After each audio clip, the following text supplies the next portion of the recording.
కొద్దిమంది ఇప్పుడు సరే నేను వాళ్ళతో ఎక్కిపోయించట్లేదు, కానీ కొద్దిమంది ఏం కామెంట్ చేస్తున్నారంటే వర్గీకరణ అయిపోయింది కాబట్టి మందకృష్ణ మాదిగకి వేరే ఎజెండా ఉండదు కాబట్టి కావాలని దీన్ని రాజకీయం చేస్తున్నారని అనే వాళ్లకు మీరు ఇచ్చే జవాబు?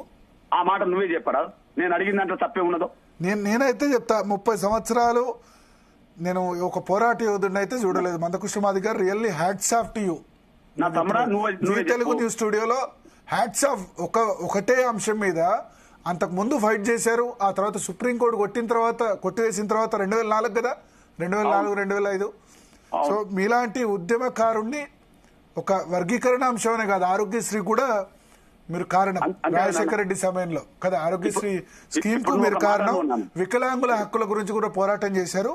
Really hats off to you. ఆ విషయంలో నాకైతే ఎటువంటి సందేహాలు లేవు. బట్ కొంతమంది పొలిటికల్ పార్టీస్ లీడర్స్ చేస్తున్నట్టు వేరే ఎజెండా, ఇప్పుడు వర్గీకరణ అయిపోయింది, మందకృష్ణ మాదిగ దేని గురించి కొట్లాడాలి, అందుకనే దీన్ని రాజకీయం చేస్తున్నారు అనే వాళ్ళకి మీరు ఇచ్చే జవాబు?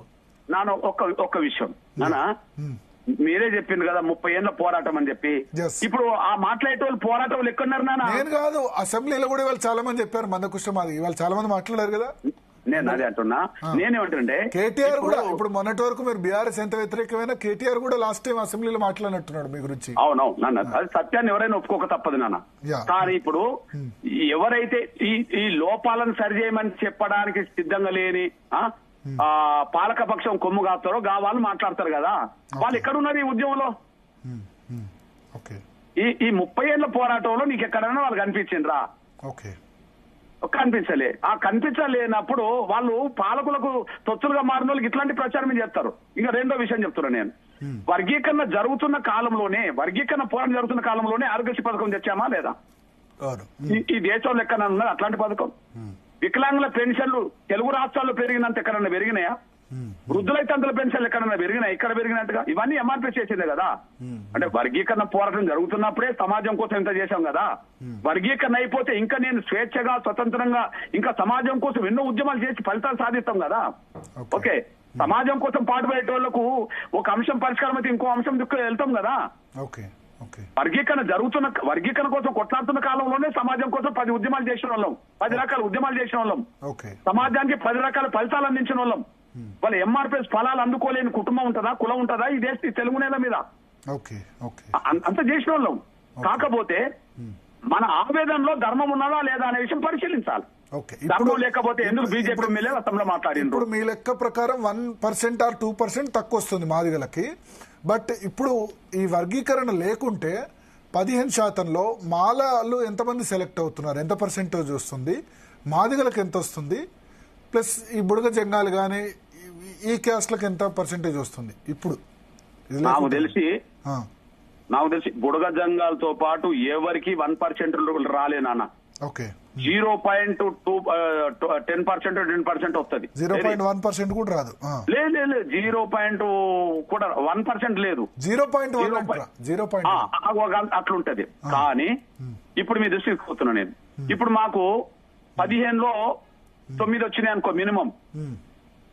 ఇప్పుడు వాళ్ళ లెక్కల ప్రకారమే 9 ఇచ్చింది కదా. అవును. మిగిలిన అందరికి 6 పోయినాయి అనుకో.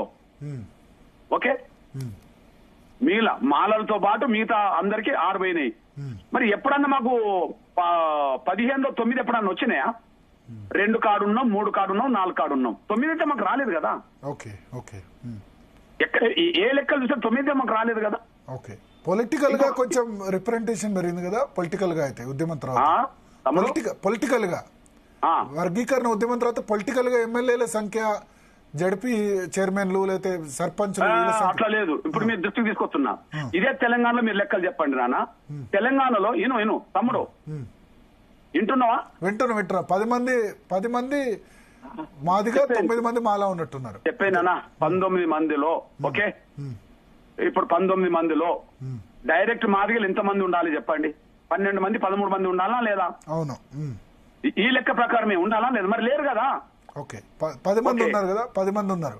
నేను 2 తగ్గినా 3 తగ్గినా మేము తగ్గినట్టా కాదా? మా వాట పొందలేదు కదా అంటున్నా నేను. అవును. ఓకే, ఇప్పుడు 3 ఎంపీలు ఉన్నారు, నాగర్ కర్నూలు అండ్ వరంగల్ అండ్ పెద్దపల్లి ఈ ముగ్గురులో ఒక ఎంపీ ఉన్నాడా చెప్పండి. లేరు. మరి మాకు అన్యాయం జరిగినట్టే కదా రాజకీయంగా. కాంగ్రెస్ టికెట్ ఇవ్వలేదు, కాంగ్రెసే గెలిచింది ఆ 3. అంతే కదా. ఎట్లయితే మాకైతే మేమైతే లేం కదా. వేరే ఇచ్చారు, బీఆర్ఎస్ బీజేపీ ఇచ్చే గానీ వాళ్ళు గెలవలేదు. అది పక్కకు పెట్టినానా నేనంటే ఇప్పుడున్న చట్టసభలో మా జనాభాకు అనుగుణంగా లేదు కదా అంటున్నా. అది అసెంబ్లీ కావచ్చు, పార్లమెంట్ కావచ్చు, లేదు రేషియో. అక్కడ లేదు, విద్యారంగంలో లేదు, ఉద్యోగాల్లో లేదు, ఓకే అయితే లేదు కదా.